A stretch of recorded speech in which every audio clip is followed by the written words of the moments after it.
बिस्मिल्लाहिर्रहमानिर्रहीम अस्सलाम वालेकुम वरहमतुल्लाहि वबरकातुहू। जीअं त अॼु असांजो क्लास 5 आहे, सब्जेक्ट आहे सिंधी, उनजो सबक़ु आहे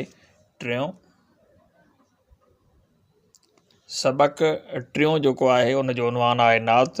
अॼु असां सबक़ु 3 जा जेके अहम सवाल आहिनि उहे सवाल ऐं जेके जवाब आहिनि उन्हनि जा उन्हनि जे मुतलिक़ अॼु असांजी वीडियो आहे। अहम सवालनि जा उहे जेके जवाब आहिनि उहे हिन वीडियोज़ में अव्हांखे मिलंदा।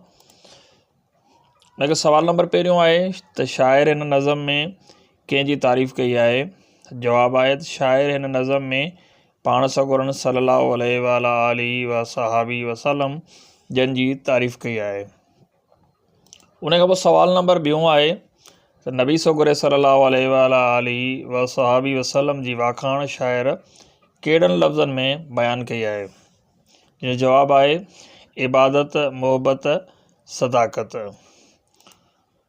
उन खां पोइ सवाल नंबर 3 आहे त हज़रत मोहम्मद रसूलुल्लाह ख़ातमुन नबीय्यीन सल्लल्लाहु अलैहि वसल्लम जन जे पैदा थियण खां अॻु दुनिया जी कहिड़ी हालत हुई।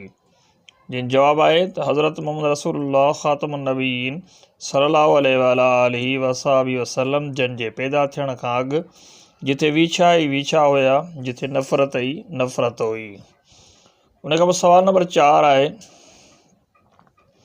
सवाल नंबर 4 जेको आहे त ॾिनल जेके नात मां असांखे इंसानी बराबरी बाबति कहिड़ी नसीहत मिले थी। जवाबु आहे बिना कंहिं फ़र्क़ जे पंहिंजनि परावनि ते इनायत करियूं। जीअं त हीअ असांजो वीडियो तव्हांखे कीअं लॻो ज़रूरु कमेंट कंदा। असां नेक्स्ट वीडियो में वरी ॿिए सबक़ मुतलिक़ आम सवाल ऐं जवाब डिस्कस कंदासीं।